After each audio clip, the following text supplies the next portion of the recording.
Hablar sin pegues en la lengua es posible gracias a Universidad Horto Uruguay, Beneverito Uruguay y la Casa Bahía NSI. Hoy vamos a hablar sin pegues en la lengua con Mariana Retén. Mariana es periodista uruguaya y lo más importante de todo es que va conmigo al gimnasio. ¿Qué tal, Mariana? ¿Cómo estás? ¿Cómo estás?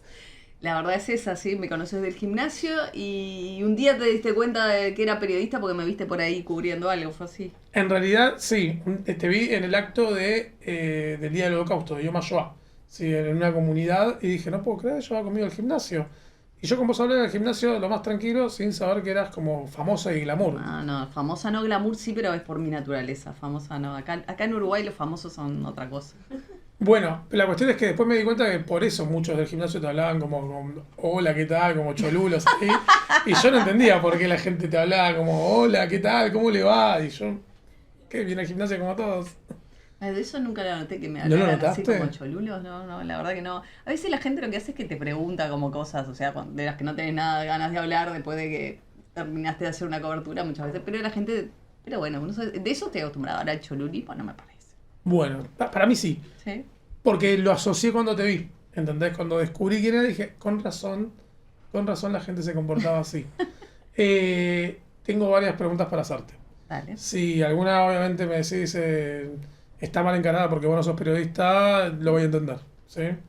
Pregunta. Perfecto. ¿Por qué decidiste ser periodista? O sea, me interesa saber eso. ¿Por qué decidí ser periodista? Mira, esa pregunta en el último mes y medio me la deben de haber hecho como 3 o 4 veces. Me estás diciendo que te embola responder. No, te estoy diciendo que en 25 años de carrera que tengo, en el último mes y medio, que he estado en entrevistas, cosas, me la han repetido y como que me la he hecho a mí misma, ¿entendés? Más o menos siempre respondo lo mismo, por una cuestión de coherencia, pero he ido descubriendo conforme me preguntan un poco eso, porque no es algo que uno se plantee. La primera respuesta que me surge no es demasiado glamorosa. Te diré que no es demasiado rimbombante. Es que cuando yo era chica, hace mucho tiempo, había un dibujito animado, que creo que era japonés, que se llamaba Sandivel, y era una niña rubia, joven, adolescente, que tenía como una especie de van, que era como un satélite que iba para todos lados, y no me acuerdo qué bicho de mascota tenía, si era un perro o un gato, y ella iba para todos lados cubriendo con esa cosa glamurosa que tienen los japoneses cuando te dibujan esos anime, y me parecía maravilloso. Tenía su micrófono, todo, y iba cubriendo por el mundo. Ese te diría que fue el primer como... claro, no tengo ni... Tu primer acercamiento. Mascota tengo, pero no tengo esa van maravillosa con la que haces tus coberturas de lo que vos querés. Y después, conforme fui creciendo, si bien pasé por un millón de cosas en mi cabeza que me gustaba hacer, me di cuenta que hay 2 aspectos que son los que más me gustan del ejercicio del periodismo. Uno, la posibilidad de ver, de escuchar, de estar en lugares donde habitualmente no estarías y hacerte preguntas y hacer preguntas de cosas que están muy alejadas de tu realidad. Y eso te permite ver perspectivas de un mismo objeto, una misma situación, un mismo hecho, que de otra manera no tendrías posibilidad de conocerlas ni de concientizarlas. Eso para mí es sumamente interesante para tener un mejor acercamiento a las cosas. Y contar historias, la capacidad de tener una narrativa y de poder mejorar esa narrativa, y esa narrativa puede pasar por múltiples formas de hacerlo, desde lo audiovisual a lo escrito, también me resulta muy, muy excitante como profesión. Y de fondo de todo eso, conforme uno va avanzando en el ejercicio y va dominando mejor lo que hace, la posibilidad de alguna manera de ir descubriendo cosas que yacen detrás de todas esas que vemos a diario y poder ilustrarlas, poder demostrarlas, poder desnudarlas, muchas veces te da grandes satisfacciones profesionales de acercarle a la gente eso que está ahí, que yace ahí, que no necesariamente es visible. ¿Sentís que hay una expectativa de la gente en el periodista? ¿Es que espera que el periodista cumpla cierto rol? Sí, bueno, sí, expectativas siempre hay. no sé si las expectativas necesariamente coinciden con las que uno pueda tener de uno mismo en su ejercicio. Yo tengo una expectativa mía, como puedo tener una expectativa de mis colegas y probablemente no coincidamos, podamos tener principios similares.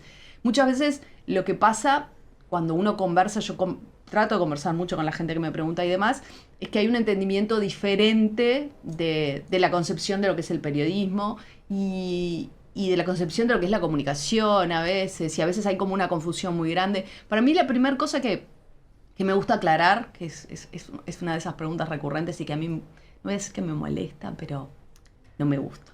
No me molesta, pero no me gusta. Es cuando te dicen, vos sos la movilera de tal cosa.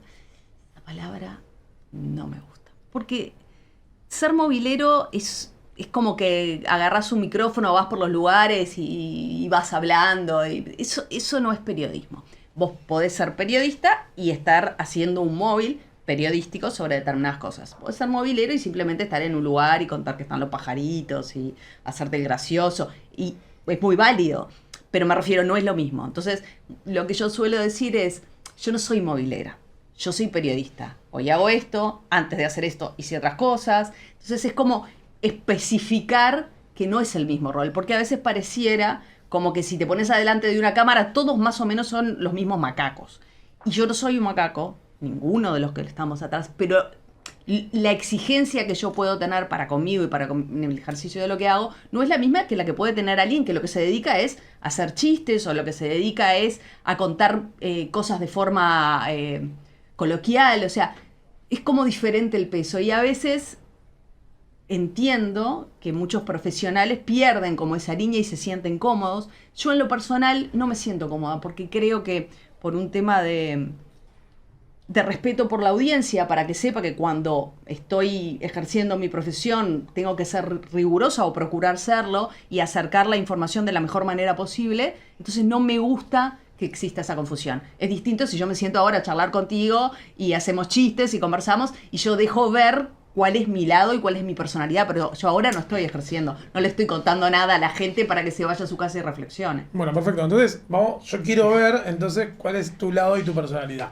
Entonces, te voy a hacer algunas preguntas porque que a mí me genera como cierta... Tengo cierta como inquietud de saber algunas cosas. Por ejemplo, hoy está muy de moda muchos programas de streaming. ¿Sí? Sí. Muchísimos. O sea, el streaming se puso de moda, el on demand se puso de moda y la mayoría de la gente que hoy conduce programas de streaming, estoy seguro, no está chequeado, pero no importa, yo voy a decir que estoy seguro, no estudió periodismo en su vida. Uh-huh. ¿Sí? O sea, hay un montón de conductores que hablan, conducen, dan noticias, o sea, no estudiaron nunca periodismo. Uh-huh. Para Mariana Retén, ¿está bien, está mal? ¿Funciona o no funciona? ¿Tendrían que hacer un curso? ¿No tendrían que hacer un curso? ¿Cómo es? ¿Cómo lo ve? ¿Cómo lo ves? Para hacer periodismo no tenés Sí. que estudiar periodismo. Eso es un mito. ¿Estudiaste periodismo? Yo sí. Sí. Pero para hacer periodismo no tenés que estudiar periodismo. De hecho, ha habido a lo largo de la historia excelentes periodistas que no estudiaron periodismo. Lo que necesitas tener es una cabalidad de conocimientos que pueden venir de la universidad. En muchos casos puedes ser un profesional de otra área y haberte interesado por el periodismo y conforme a tu experiencia o a tus intereses haberlo construido. O podés venir de otros ambientes y haberlo ido construyendo de otra forma. Yo no creo que, no es como ser médico, no es como ser cirujano, no pasa por ahí. Lo que sí pasa es por un entendimiento de ciertos principios y bases fundamentales en el ejercicio de tu profesión. Cuanto mayor bagaje cultural tengas, histórico tengas, político tengas, cuanto más hayas caminado, cuanto más gente hayas hablado, teniendo esos conceptos, mejor periodista vas a ser. Ahora, yo no creo que necesites un título para ejercer el periodismo. Hay excelentes profesionales con título y excelentes profesionales sin título. ¿Eso quiere decir que todos los que tengan título vayan a ser buenos? No. ¿Eso quiere decir que todos los que no tengan título vayan a ser buenos? No.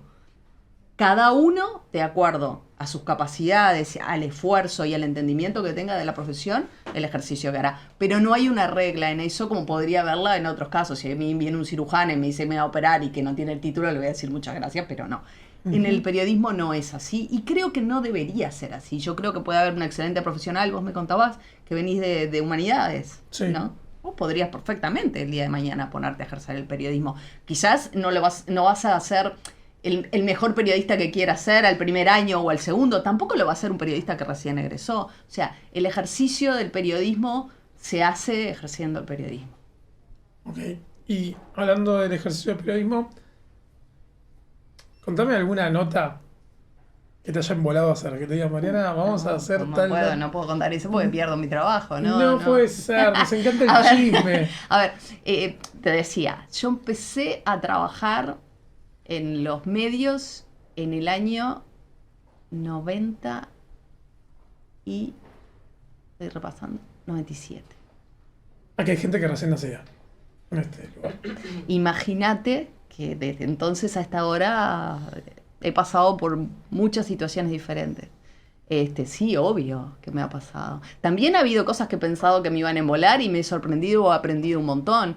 Y muchas veces de ese tipo de circunstancias que de repente te pueden parecer lo mismo de siempre, terminás viendo, escuchando, atendiendo, cruzándote y captando cosas que van por otro lado, y esas son las más ricas. Lo peor que le puede pasar creo que a cualquier profesional, pero a un periodista que tiene que tener como las antenas siempre atentas, es creer que ya lo sabe todo, creer que ya lo escuchó todo, creer que todo le va a volar, o sea, tener como esa soberbia profesional. De vuelta, creo que a cualquiera, pero si un periodista se pone el balde y cree que ya lo vivió todo, aunque tenga 25, 30 años, ya está, no hay nada para ver, muy mal ejercicio va a ser. Uno a veces tiene que permitir darse cuenta que hay algo que no está viendo.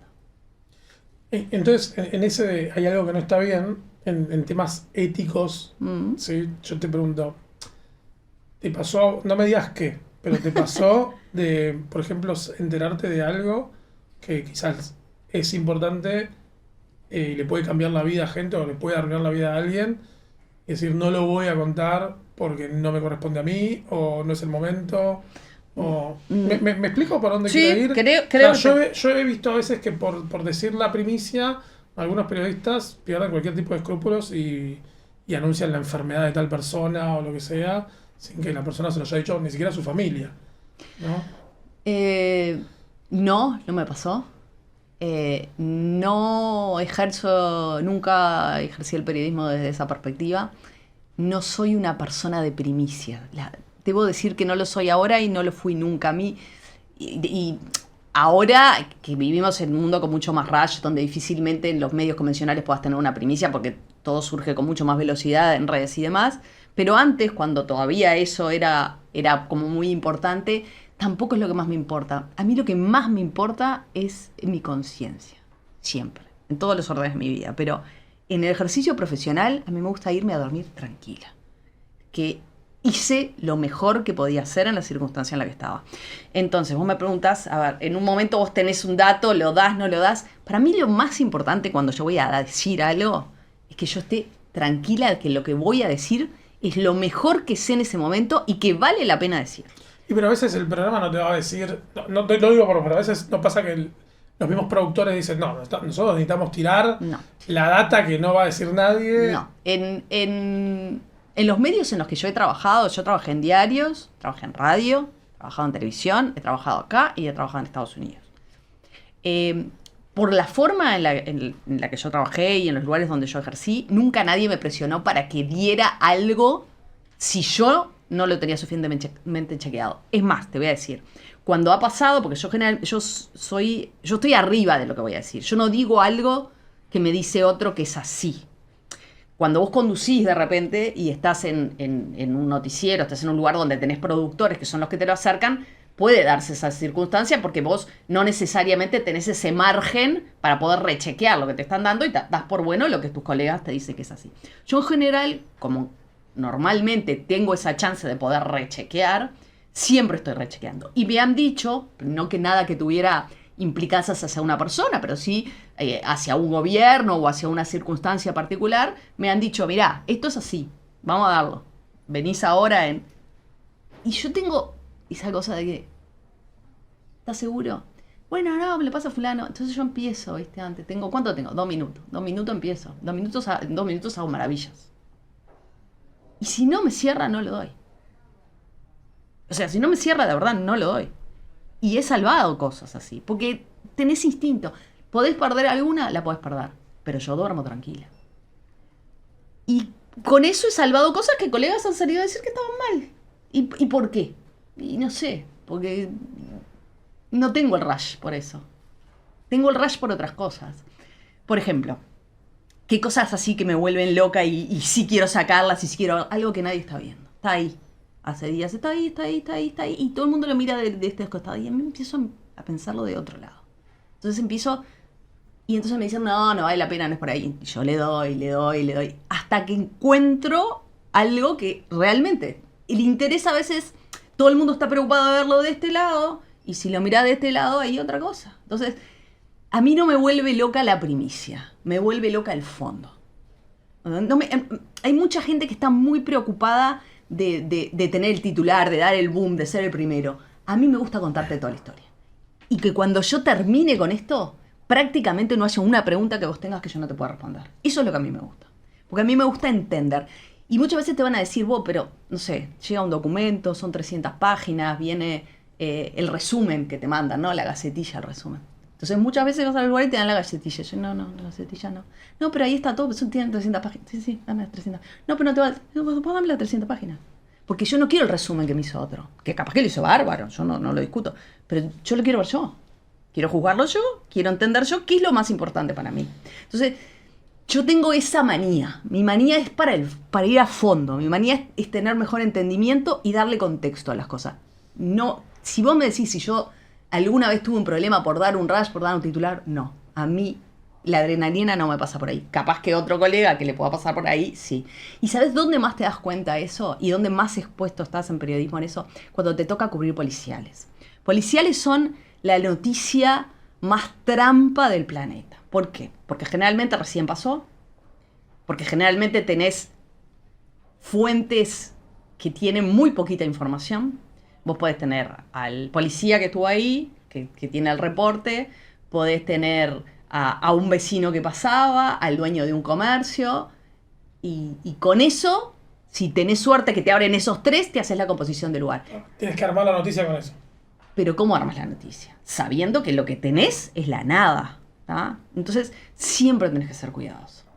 Siempre. Yo con esas cosas son las que con más cuidado tenés que tener. Porque probablemente hay un montón de cosas que no sabés. Y a veces, por ejemplo, en la cobertura policial, en general, en la crónica policial, históricamente, después va a depender de cada uno, el periodista tiende a poner la mayor parte de la confianza en el policía o en las fuentes policiales, que son las que le pasan los datos. Las fuentes policiales, en la mayoría de los casos, en esas primeras cosas tienen información errada.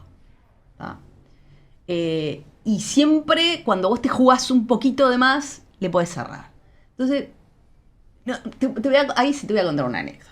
Porque yo no tengo fuentes policiales. Sí. O sea, recurro, digamos, a los voceros, a los típicos. No tengo fuentes policiales. Nunca las tuve, no cubro policiales, pero me ha tocado. Alguna vez te toca, y no es algo que me guste, pero cuando me toca lo hago. Y lo trato de hacer como hago todo. De la mejor manera posible, con la mayor cantidad de fuentes posibles, y siendo muy cuidadosa en lo que digo, cómo lo digo, y hasta dónde puedo ir. Porque a veces la gente se olvida, y en periodismo no es todo lo que la gente te diga. Yo puedo llegar a un lugar y me pueden contar todo. Puedo llegar y la vecina me cuenta toda la historia del tipo, ¿no? Porque fíjate que este es un alcohólico, que cagaba a palos a fulano, Lo que me dice la vecina, ¿yo lo puedo tomar por bueno? No. Yo no sé quién es la vecina, yo no sé lo que la vecina sabe. Si yo agarro el micrófono y digo lo que me dice la vecina, soy una bestia.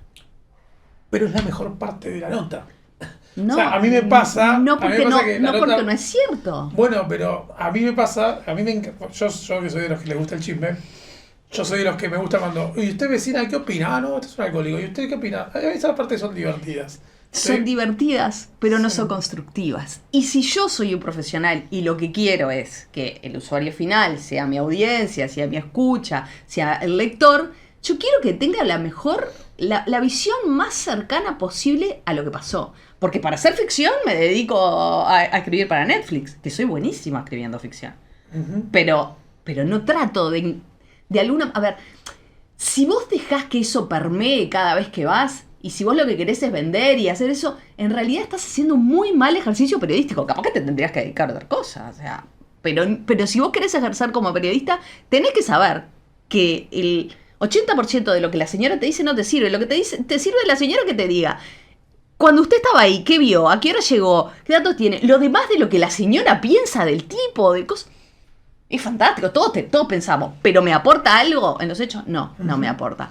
Entonces, me parece que en eso es en lo que a veces se falla más. Y me olvidé de lo que iba. Iba a contar una anécdota. Sí, pero Oh, nos perdimos la anécdota, no puede ser. ¿Por dónde venía? ¿En qué momento estábamos hablando de policiales. Estábamos hablando de policiales. Ah, sí, ya me acordé. Es la mejor parte. Estábamos hablando de policiales y era... no me acuerdo, era un flaco que había robado algo, no me acuerdo bien, no era nada truculento, ¿verdad? Había una audiencia, la audiencia era abierta, lo habían llevado ahí, esto era en el interior, no me acuerdo si eran Canelones o en San José, que son como casas los espacios para las audiencias judiciales, o sea, te dicen que es el juzgado, pero es una casita, ¿no? Sí. Entonces estaban todos con fuentes que eran policías o judiciales, y yo estaba afuera y yo veía que siempre los que estaban ahí eran los que siempre cubren policiales y yo que me había tocado estar ahí. Entonces yo, ¿con quién hablaba? Con los parientes de los que hacían la denuncia y con los parientes del que estaba detenido. Y empecé a escuchar, viste, que unos contaban una cosa, entonces me acerqué y hablé con uno, hablé con otro, y descubrí en ese interín que el flaco, que estaba ahí para declarar, se había fugado.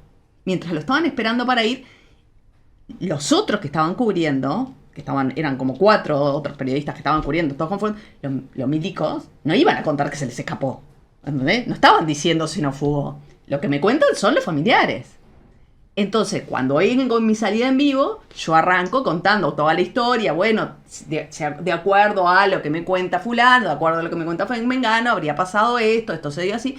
Y los otros me miraban con los ojos así, y no entendían nada que había pasado, porque ellos estaban ahí, al lado de los milicos, al lado de los del Poder Judicial, y nadie les había dicho nada. Entonces vienen y me dicen, pero ¿cómo puede ser? ¿De dónde sacaste? Empezaron a tratar de chequear.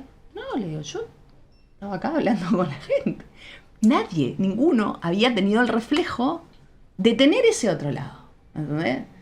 Porque a veces, y esto es simplemente a modo anecdótico, a veces nos falta ver el mismo episodio, pero desde otro lado. Y eso, en definitiva, siempre nos va a permitir enriquecerlo.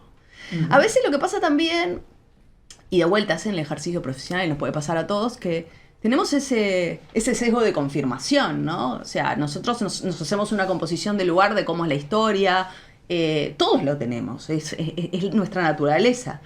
Pero en el ejercicio del periodismo vos lo que tenés que tratar de hacer siempre y permanentemente es de refutarlo, de refutar tus propios prejuicios, tu propia forma de entendimiento y esa hipótesis de que tenés del cómo se dieron los hechos, ponerla a prueba con la gente, con los espacios. Si no, haces un muy mal ejercicio. Entonces, a veces te gana eso y solamente vas a consultar fuentes que van por la misma línea. Eso es un problema.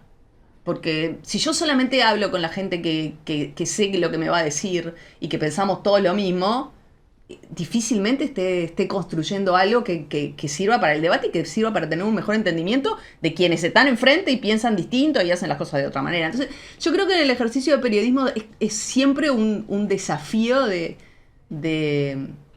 lo profesional, en lo ético y en la soberbia que uno pueda tener en su propio ejercicio. ¿Y cuál fue la historia que más te gustó cubrir? ¿O la que más te dio placer hacer?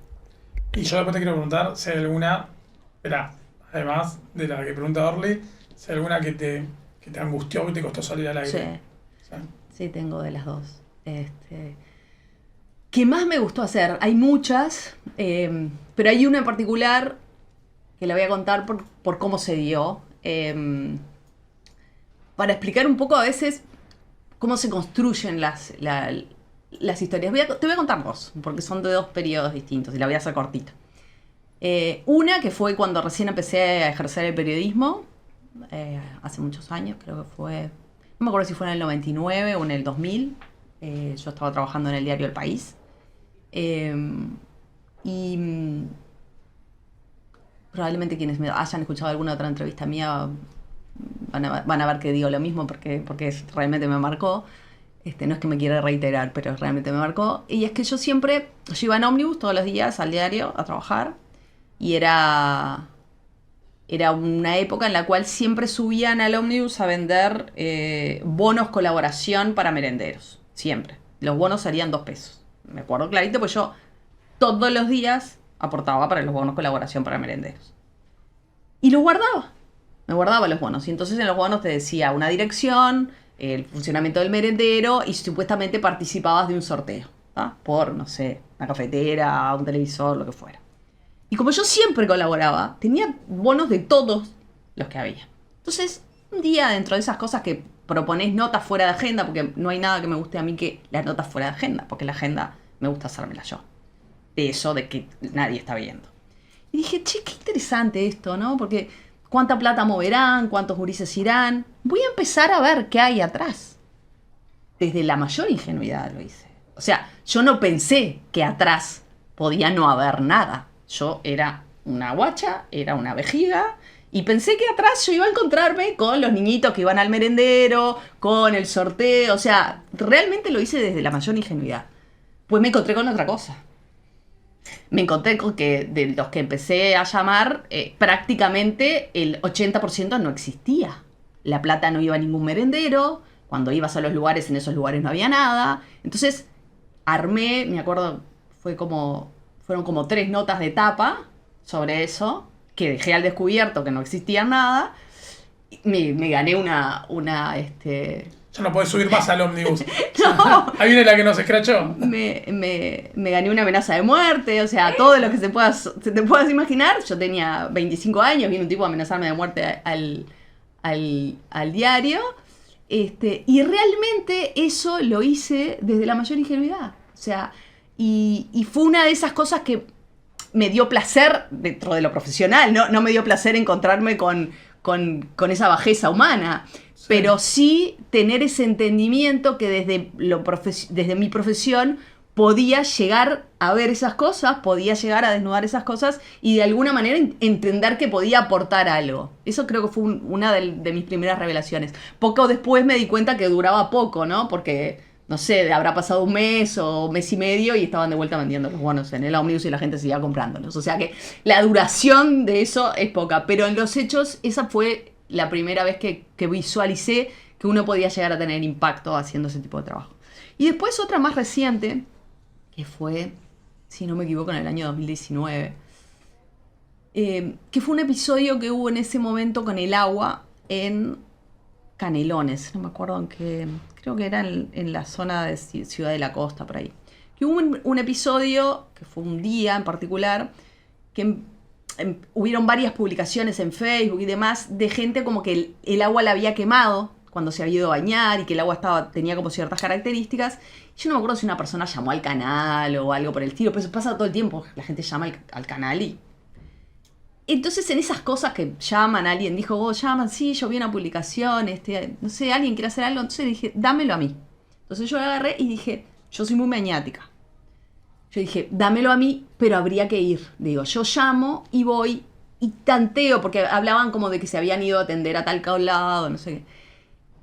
Me dicen, no, pero no va a valer la pena. Vos dámelo a mí y déjamelo trabajar. Entonces, entre que yo salí de Montevideo y llegué hasta ahí a Ciudad de la Costa, no sé, 45 minutos, yo ya me había contactado, no sé cuántos especialistas, digo, uno tiene agenda, conoce técnicos, cosas, no sé cuántos especialistas, había llegado como un montón de datos y tenía exactamente qué es lo que técnicamente podría haber llegado a pasar. Por supuesto que no lo tenía confirmado, pero tenía todo el panorama de qué es lo que podría haber llegado a pasar para que un episodio como ese se diera. Entonces recolecté información, testimonios, y fui hasta a los servicios de salud donde esa gente se había ido a atender. Vi, o sea, me dejaron ver un poco cómo había ingresado la gente sin dar los datos de las personas y demás. Y conseguí el agua, porque hubo vecinos que guardaron el agua. Entonces hice chequear la calidad de esa agua. Y en ese momento, desde OCE decían que no había pasado nada, minimizaron el tema, dijeron toda una serie de cosas. Y gracias a que yo hice todo eso como muy rápido y tenía hasta el agua y todo, pude probar que todo lo que estaban diciendo no era verdad. Y llegar a que había habido un error humano, que por supuesto le podría haber pasado a cualquiera, pero no lo querían decir en primera instancia, y llegar a tener una entrevista que al principio la negaron a toda costa con quien era el responsable en ese momento, en la cual el tipo se sentó y me quiso mentir en la cara, pero yo fui preparada hasta los dientes, porque cuando yo voy a esas cosas no voy, yo no entiendo nada, te puedes imaginar que... Pero antes de eso hablé con 25 especialistas, muchos de esos que conocían específicamente cómo funcionaba cada uno de esos lugares de los que el tipo me hablaba, y quedó al descubierto que en definitiva había habido una falla y que se había querido ocultar. ¿Cambió el mundo? No cambió el mundo, pero por lo menos a mí lo que me da como la tranquilidad es que cuando pasan esas cosas hay que darles pelota. Quizás te encontrás con que no es nada, pero cuando vos tenés como esa velocidad en hacerle seguimiento, podés lograr que del otro lado los organismos, las instituciones, los gobiernos, las empresas, quien fuera, no trate siempre, ¿entendés?, de agarrarte de tonto.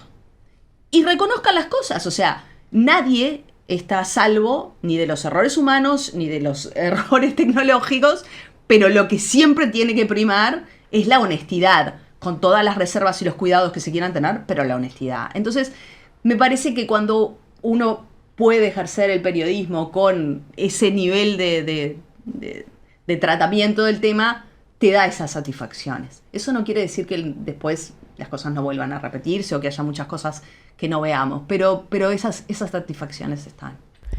¿Hay alguien no? Puede ser que la gente, como en este caso, que te quería ocultar información y tratarte de tonta, digamos, le tenga miedo a los periodistas porque los expone. A ver, quien entiende cuál es el ejercicio de un periodista no debería tenerle miedo a un periodista. Debería estar bien parado frente a un periodista. Yo, a lo largo de mi carrera, tuve un tiempo en el que trabajé para un organismo internacional, en el cual, dentro de las cosas que hacía, ayudaba a fundaciones y ONGs a tener una mejor comunicación con los medios de comunicación y armar ellos sus propias formas de comunicación. Y siempre estaba el miedo al periodista. El periodista siempre te va a tratar de sacar. Entonces yo le decía, no, tú no tenés que tenerle miedo al periodista. Tú tenés que saber que cuando querés comunicar y querés que los medios tomen tal o cual cosas, vos tenés que estar abierto a poder responder de todo. Si no tenés ese nivel, bueno, entonces no lo hagas. O sea, vos lo que no podés es tratar al periodismo como al marketing o a la publicidad, porque son otra cosa. Funcionan de otra manera. Si vos estás tranquilo que lo que querés hacer está bien y estás lo suficientemente desenvuelto, tú o la persona que vaya a poner, no deberías tener temor, porque el periodismo lo que busca es comunicar haciendo un raconto de las cosas lo más amplio posible para que ese mensaje no esté plagado o de falsedades o de inexactitudes. Si está bien ejercido, ¿no? Porque hay de todo. Ahora, el periodismo, si lo que querés hacer es marketing, o si lo que querés hacer es publicidad, y si lo que querés hacer es tener control del mensaje final, bueno, entonces no es periodismo lo que estás necesitando. Lo que pasa es que el periodismo, en definitiva, va a tratar de que vos me digas algo más de lo que me querés decir, siempre. Si no, estaríamos haciendo de vuelta un muy mal ejercicio del periodismo. Si hay gente que le tiene miedo al periodismo, y seguramente aquella persona o que tiene algo que no lo quiere decir, o que se siente incómodo, o que no tiene buenas capacidades de comunicación. A veces puede pasar, hay excelentes técnicos o excelentes científicos que son muy malos en su capacidad de comunicación y se pueden sentir muy incómodos, que no necesariamente quiere decir que tengan miedo. Y después hay gente a la que no le va a gustar tu impronta. Yo lo que creo es que, y esto es más un tema como de gusto personal, ¿no? Porque hay muchas formas de ejercer el periodismo y tantas como la gente quiera luego consumir. A mí no me gusta el periodista protagonista. A mí no me gusta el tipo o la tipa que se cree más importante que la información que va a dar o que el entrevistado que tiene. Eso a mí me molesta, a mí me rechina. Cuando vos sos como el hilo conductor de todo y pensás que es gracias a vos que se dan las cosas, ya perdiste de vista el asunto, para mi gusto. Y como tampoco me gusta el periodista confrontativo, el que no te voy a decir que insulta, pero casi, el que te levanta la voz, el que te grita. El buen periodista no te tiene ni que gritar, ni que levantar la voz, ni que desafiar. Lo que tiene es que contrastar lo que me estás diciendo con argumentos. Lo que tiene es que ir a fondo, lo que tiene es que estar bien informado, lo que tiene es que tener la solvencia para plantarse en situaciones en las cuales se sienta incómodo, y muchas veces puede pasar que tenga enfrente a alguien que tenga poder, que tenga peso, o que sea muy bueno manejándose con los argumentos y con las ideas. Entonces, a veces es más fácil o tiene como más marketing gritar o hacerse el malo, o decir me están de alguna manera atacando, que realmente tratar de hacer un ejercicio más sobrio y más argumentativo. De vuelta, esa es mi percepción. Puede venir alguien, sentarse acá mañana y decirte, no, a mí me gusta ser el hilo conductor de todo, me gusta antagonizar con el que entrevisto. A mí no. O sea, yo si quiero antagonizar con alguien, lo hago conversando o tengo una discusión con alguien, pero ejerciendo el rol periodístico, no es eso, no es a eso a lo que vine. No importa lo que yo tenga para decir, importa lo que yo logre que el otro diga. Bueno, yo tengo como dos preguntas que me gustaría entrar en dos temas, ¿sí? Bueno. El primer tema por donde me gustaría entrar es que vos estuviste en la guerra de Ucrania y Rusia, o sea, estuviste como, ¿se dice corresponsal de guerra? ¿Cómo se dice? Movilera sé que no. Movilera de guerra sonaría bastante particular. ¿Es corresponsal? ¿Cómo se dice? A ver.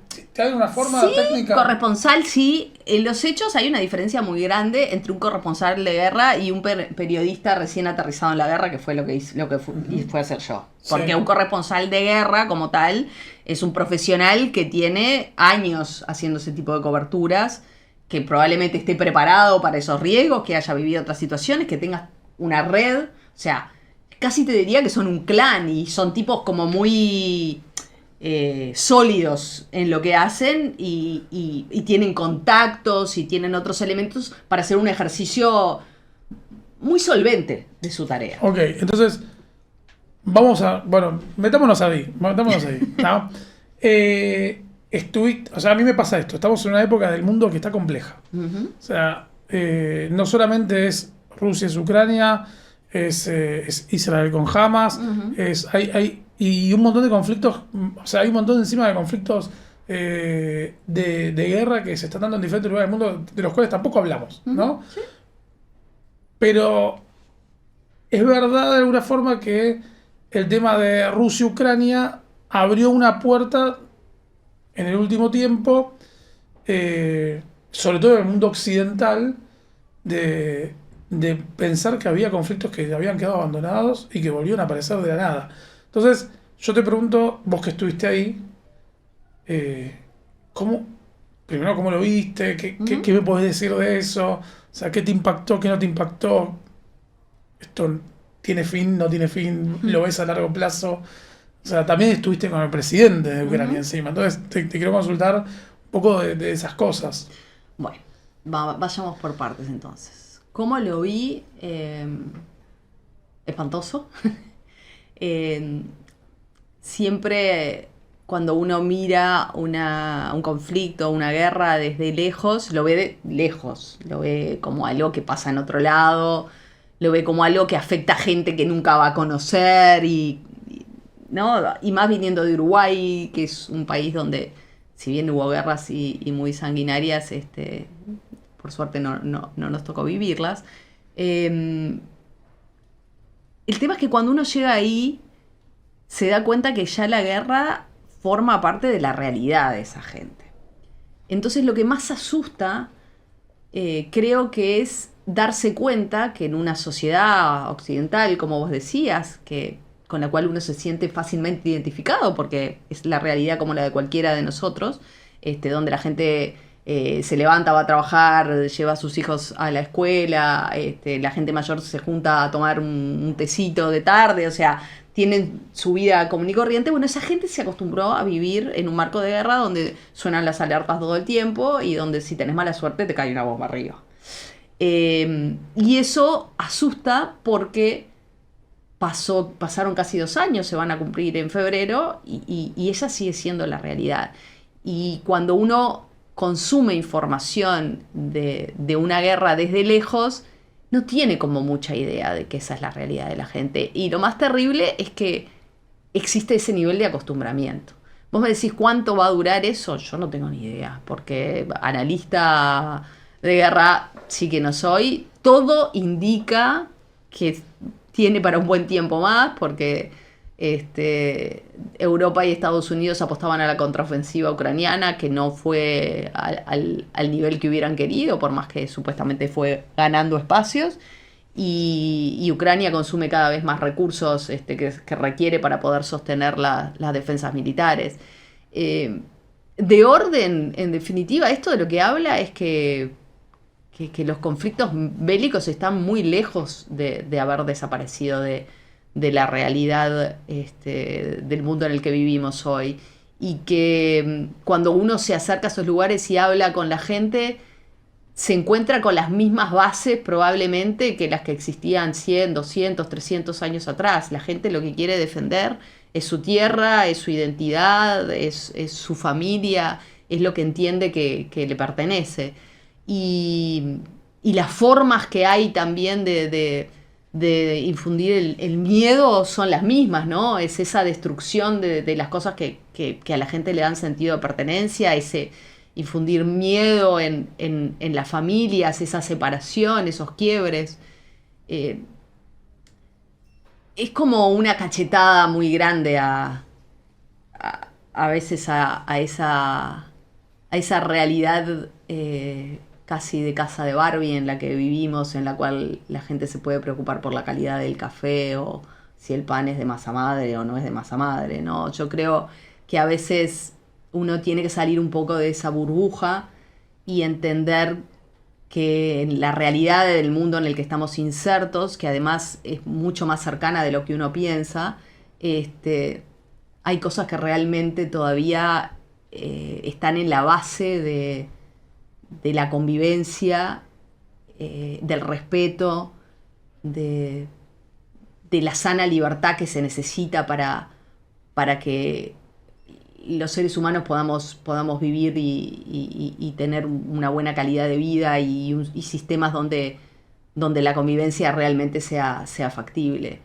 Para mí, lo más terrible de la guerra creo que es darse cuenta de que está ahí, que podemos convivir con ella, de que pueden pasar años y que yo no sé si los seres humanos reflexionamos demasiado sobre las implicancias y sobre lo cerca que todos podemos estar de eso. Porque a veces lo vemos como algo demasiado lejano. Bueno, a mí lo que me está pasando con lo que vos decís, esto de verlo como demasiado lejano, quizás la guerra de Rusia con Ucrania yo la veía muy lejana. O sea, la veía, me impactaba, no podía creer que en Occidente esté pasando esto, o sea, que estamos viendo esto. Pero, por ejemplo, si bien soy argentino viviendo actualmente en Uruguay, el conflicto, la guerra de Israel con Hamas, yo no la veo de lejos. A mí, yo tengo un primo que hoy está en el frente de batalla, que decidió hace unos 4 años irse a vivir a Israel y como era joven tuvo que hacer ejército y hoy no sabemos nada de él. Porque obviamente está incomunicado, no tenemos ni idea de lo que le pasa. Y por ejemplo, bueno, y Orly tiene un tío que perdió su casa allá, ¿sabes? También porque vivía en uno de los kibutzim donde fueron atacados. Bueno, pero volvemos a lo que ella dice, que al final, porque las cosas que se escuchan en la guerra son la identidad, o sea, vos te pega porque sos judío, a mí me pega porque soy judío, o porque tengo un familiar que perdió su casa, o mi primo está en el frente, y de alguna forma, o mi tierra, estoy perdiendo mi tierra, o sea, justamente las tres cosas se aplican. Uh-huh. Y retomo lo que vos dijiste, que al final no aprendimos, como humanidad no aprendimos, y me pasa lo mismo con el Holocausto, ¿no? Que ahora también resurgió una oleada de antisemitismo gigante de Hitler tenía razón y cosas así. Que digo, no aprendimos nada, por más que hayan 80.000 organizaciones, por más que todos los años haya un acto, y puede ser el Holocausto, puede ser cualquier otro genocidio, armenio, puede ser, no sé, de otras culturas, otras etnias y otras comunidades. Y seguimos sin aprender. O sea, ese mundo ideal jamás va a llegar. Claro, pero lo que yo digo es que a nosotros en lo particular, a Orly, a mí y a muchos de nuestros conocidos, nos pega de cerca porque tenemos gente viviendo ahí, amigos, familiares. Pero, y ahí es cuando nos hace ruido cómo a otros no los conmueve ni los mueve asesinatos, masacres, porque aparte encima hemos visto imágenes por todas las redes sociales, asesinatos, masacres, torturas, abusos, violaciones, y esto lo digo como argentino también.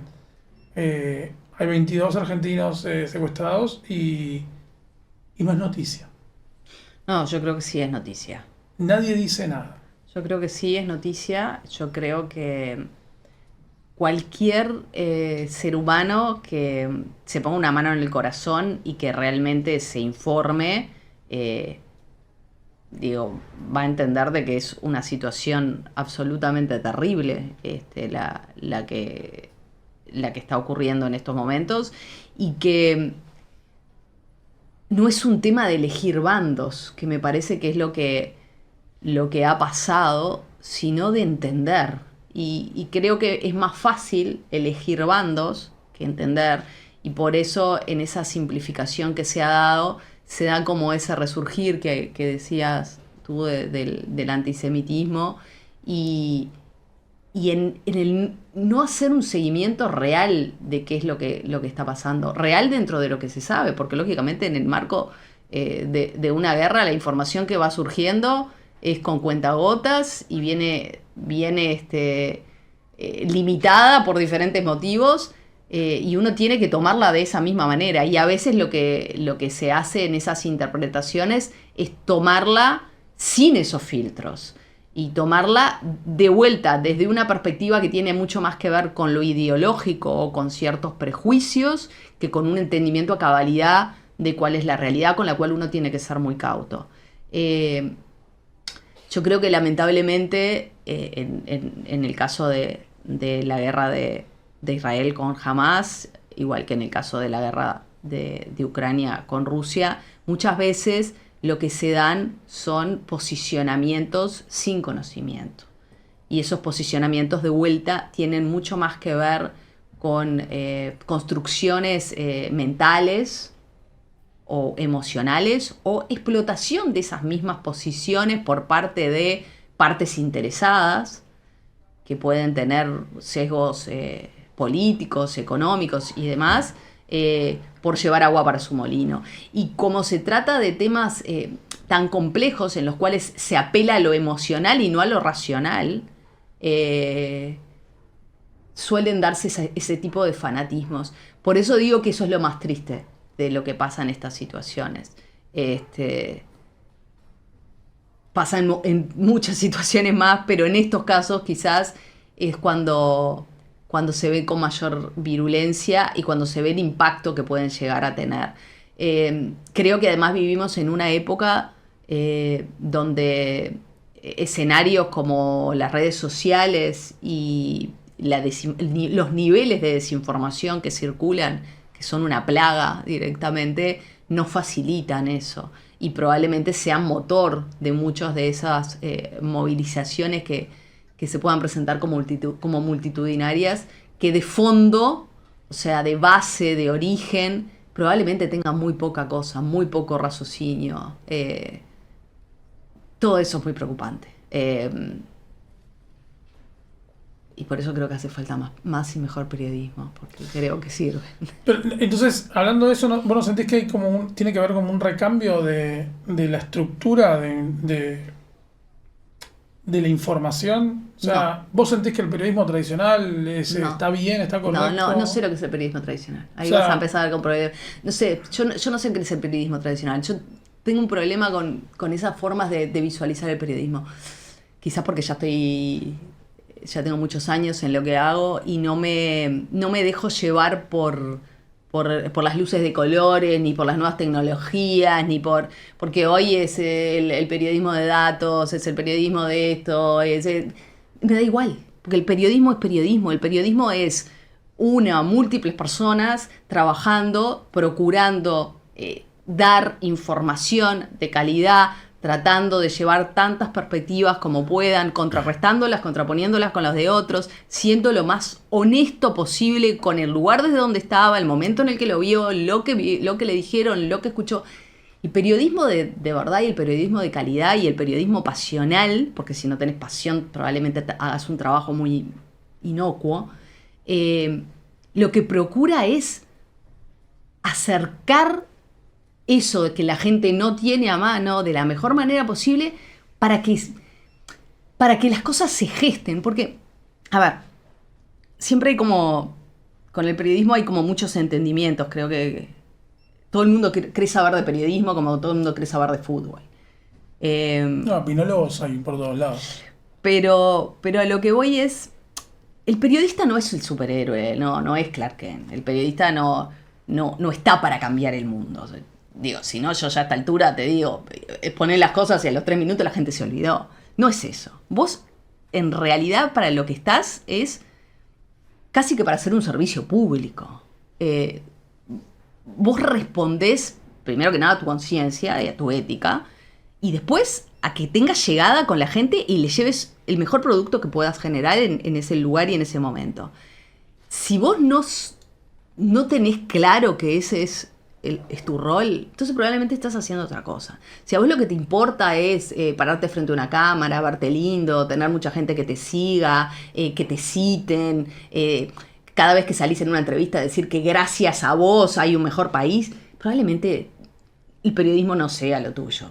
O sea, lo estés haciendo, pero pase por otro lado. Yo lo que digo es que de fondo hay una crisis de los medios de comunicación, hay una crisis de la forma en la que se solventan los medios de comunicación, y eso en gran parte porque hubo una crisis gigantesca desatada fundamentalmente por Google, pero después por todo lo que vino, y eso ha reconfigurado, pero no solo el periodismo, los medios, la publicidad, la forma de consumo de la información, la forma del entretenimiento en sí mismo. Ya el cine no es lo que era, ahora todo pasa por las plataformas. O sea, hay una reconfiguración permanente del consumo de la información, del entretenimiento, y prácticamente de todos los espacios de cultura, de arte y de entretenimiento.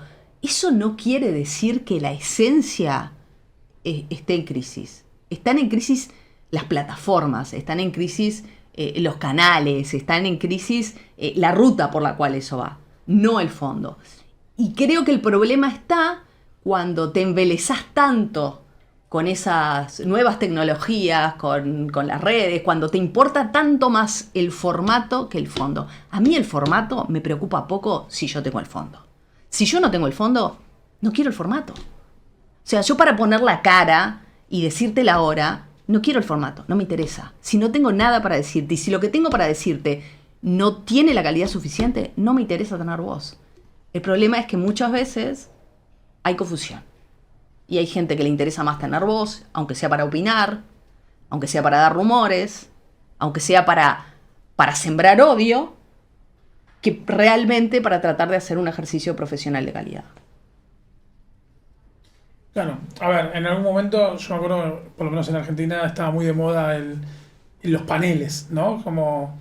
Y que a la gente le encantaba eso, porque era el chisme, o sea, todo discutiendo, opinando, pero no era la noticia.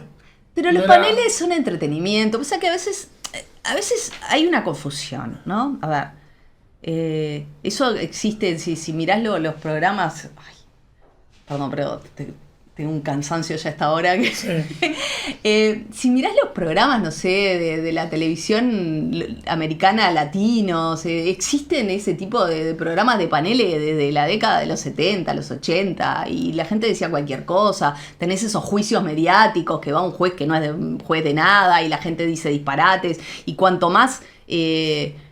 irreverente, cuanto más sexo, drogas y alcohol y denigración humana puedan poner en esos programas, mayor el entretenimiento.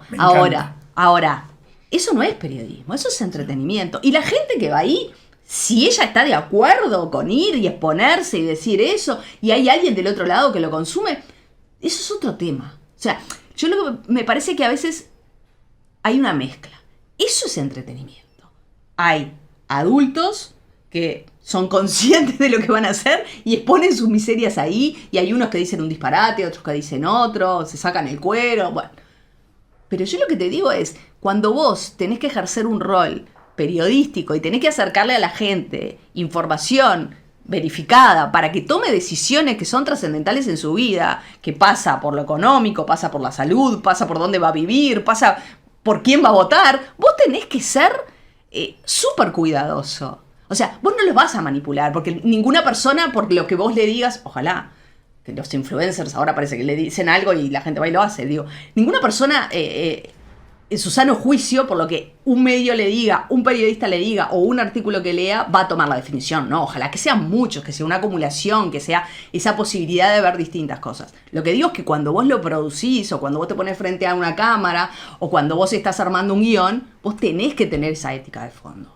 La podés cagar, le podés cerrar, por supuesto, porque, digo, somos humanos y a veces en los procesos, en el apuro, pero una cosa es que vos tengas un error, que vos puedas enmendar o procurar enmendarlo de la mejor manera, y otra cosa es que vos, a sabiendas o por hacer un mal ejercicio, hagas eso de manera constante. Eso es muy diferente. De vuelta. Ok, tengo... Yo tengo una pregunta, déjame a mí. Si todos los periodistas se pueden dar el lujo de decidir de qué hablar y qué no. Los periodistas no se dan el lujo de decir de qué hablar y qué no. Yo no decido de qué hablar y qué no. Yo trabajo en un medio donde se toman decisiones de producción, de qué cosas se van a cubrir y qué cosas no se van a cubrir. Y de acuerdo a eso, a veces tengo más espacio para generar cosas que me interesan hacer o tengo más espacio para investigarlas y demás, pero solemos tener una agenda muy, muy cargada y luego voy a cubrir esas cosas que son de agenda o que son de interés. No tenés esa decisión, salvo que trabajes para vos. Pero no importa. No importa si yo voy a cubrir el robo de la esquina, no importa si yo voy a cubrir el escándalo político, no importa si yo voy a cubrir a la queja del barrio, no importa. El tema es cómo lo voy a cubrir, no es qué voy a cubrir. Si pasara exclusivamente por hacer noticias grandilocuentes, entonces sería muy pobre el ejercicio profesional. El buen ejercicio profesional se da en lo que sea que hagas. No importa. No importa si inauguraron una nueva pantalla. No importa. Uh-huh. Tenés que hacerlo de la mejor manera posible. Me quedó pendiente una pregunta que te hice de qué noticia te conmovió o te angustió. Esa es una. Y te costó hacer. Esa es una. O sea, me ha costado hacer muchas, pero la que me conmovió y la que realmente me hizo paté. O sea, salí, pero no sé de dónde junté. No sé. Esto fue... No me acuerdo si fue 2018, 2019. Fue un verano. Fue una cobertura de un fin de semana, era un sábado. Había un chiquilín que creo que en ese momento tenía 8 o 9 años, que estaba desaparecido. Estaban haciendo la búsqueda de ese chiquilín. Era por la zona norte, no me acuerdo si de Pinar o Salinas o por ahí, una zona de búsqueda. Llovía, o sea, empecé con esa cobertura, no sé si era a las 11 de la mañana, por ahí. Todo el día llovió sin parar.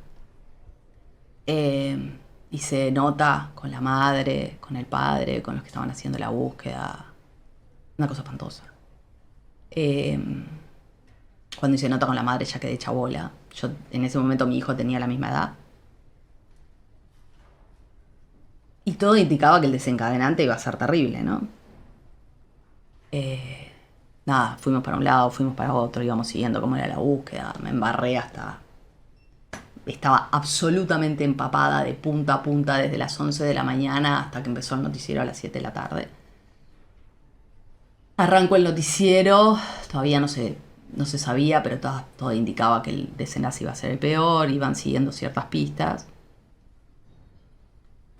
Y para cuando ya casi estaba terminado el noticiero, habían encontrado al chiquitín muerto y además lo habían encontrado, de acuerdo a la información que me iban dando, una cosa espantosa. No sé cómo salí. No sé, no, o sea, salí además, me acuerdo, llovía cántaros, bajo lluvia. Yo le había dado además mi paraguas al camarógrafo para que lo tuviera arriba de la cámara. Y la verdad que no encontraba mucho las palabras. No sé ni bien qué dije, pero sé que transmití mucho porque me escribió un montón de gente. Me costó mucho. Evidentemente el haber estado todo el día, el haber hablado con la madre, el haber tenido como en algún momento la esperanza de que lo encontraran, no sé, fue una mierda. O sea, yo no sirvo para hacer eso. No tengo la capacidad de alejarme de las emociones que implica una situación de esa naturaleza. Me resultó dificilísimo. Me ha pasado con otras cosas, yo qué sé, cuando cubrís niños que están enfermos, me pega. No, y no, hay gente que te dice que bueno, que con los años eso se te va. A mí no se me fue, tampoco quiero que se me vaya. No importa, o sea, a mí no me importa transmitir lo que yo estoy sintiendo cuando esté cubriendo, pero tampoco me importa ocultarlo. Y eso es parte un poco, cuando yo fui a Ucrania, fue un poco parte de lo que dije que yo iba a hacer. O sea, cuando me propusieron hacerlo, yo dije que lo que yo iba a poder hacer, o sea, que no esperaran que yo hiciera un análisis, que no esperaran que yo hiciera como una salida de como información dura o muy estructurada, no soy así tampoco, sino que lo que iba a tratar de transmitir era lo más cercano a las experiencias humanas de cualquier persona de a pie en el lugar y transmitirlo de una forma de que en un lugar como Uruguay tan lejano la gente lo pudiera entender. Más como medio que como intérprete. No es, de vuelta, no es que importe lo que a mí me pasa. No me va a dejar pasar por eso. Pero no ocultarlo, porque creo que muy poco se gana tratando de ser un muñequito de torta y saliendo como impecable de un lugar donde nada está bien. Pero es mi impronta, ¿no? De vuelta, no quiere decir que otros no lo puedan hacer de otra manera y se sientan bien con lo que estén haciendo. Hay un montón de Mariana Retén estudiando la carrera de periodismo ¿sí? En este momento. ¿Qué consejo le das hoy? ¿Estás seguro? Sí, eso es el consejo, ¿estás sí, seguro? ¿Estás seguro? ¿Por qué? A ver, yo no me arrepiento. Volvería a ser periodista. De hecho, tuve oportunidad de hacer distintas cosas muy interesantes dentro del área de comunicación, que no eran periodismo, teniendo un montón de ventajas económicas, seguro, de vivir en otros lugares también y de tener mayor tiempo para mí, y no las tomé. O sea que algún afán por el ejercicio profesional tengo. Pero es una carrera complicada. El ejercicio del periodismo te obliga, si querés ser un buen periodista, a estarte como permanentemente cuestionando cosas, a estar mejorando, a no creértela, a contraponer. Y bueno, y después que es una profesión muy sacrificada. Por supuesto no es sacrificada como la de un médico, ¿no? O sea, hay profesiones mucho más sacrificadas, pero es sacrificada en el sentido de que, o sea, trabajas muchas horas, no tenés días libres, así como, o sea, feriados no existen. O sea, yo trabajo 6 días a la semana desde que tengo memoria.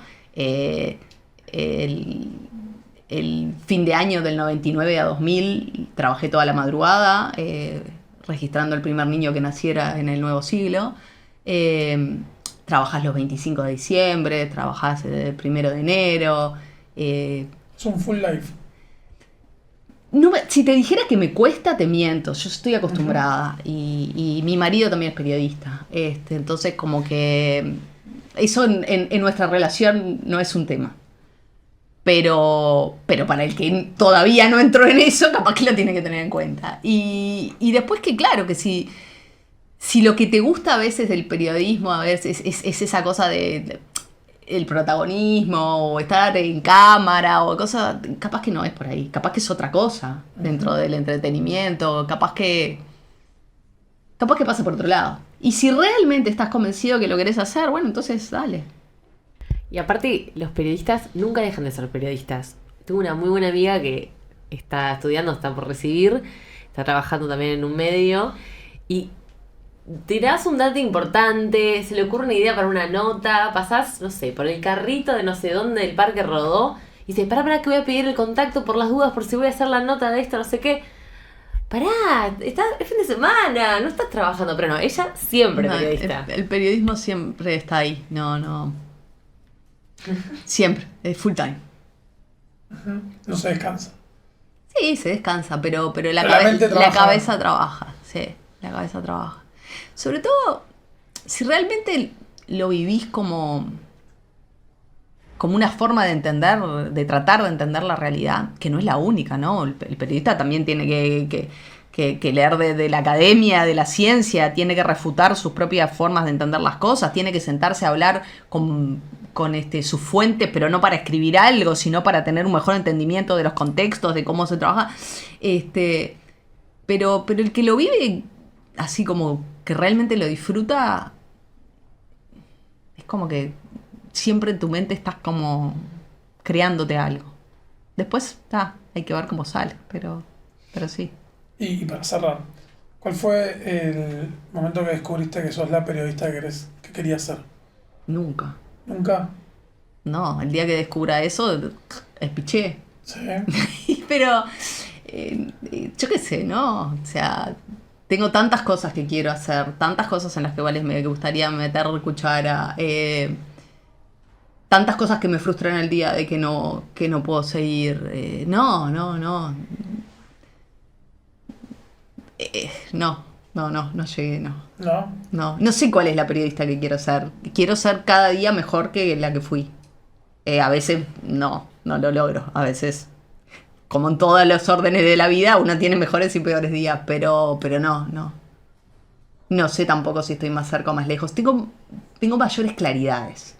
Creo que al principio, pero eso tiene que ver más con la juventud y con la soberbia de la juventud que con otra cosa. Creo que a esta altura del partido y después de estar tanto tiempo en los medios y haber cubierto tantas cosas y haber hablado tanto y tenés como otra, no sé, ves las cosas distinto. No digo que las veas mejor, digo que las ves distinto.